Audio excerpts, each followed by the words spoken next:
50% turned out to be 2.5 weeks behind program. That gets you. Yeah. But the clever bit isn't the 2.5 weeks behind program. That's the today thing. The productivity pace, and that's the bit that we've really focused on, is the pace of production showed that if they maintained the pace that they're currently operating at, they were going to be over 6 months late. That's a real setup, because that trade happened to be on the critical path. Now, you think, okay, that's interesting.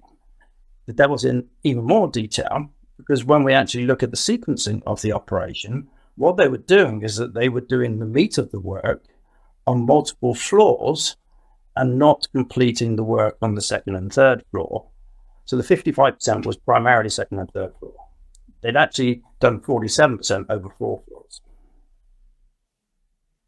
Therefore, actually, the impact of it is they had to go back and finish the last 20% on a couple of floors. We all know that the last 20% takes more time than the first 80%.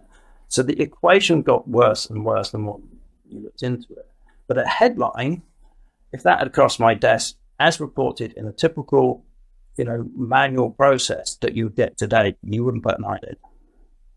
And it's that little bit of slip is like normal. Yeah, and you wouldn't notice it either. The human brain is not capable of working out whether it's 55 or 47%. I don't believe anyway. So it's that level of accuracy.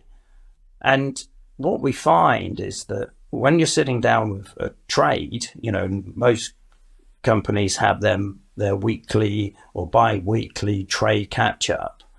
And they talk about what outputs they're going to do over the next week. Typically, we see that's at best 50% of what they say they're going to do is actually what they've achieved.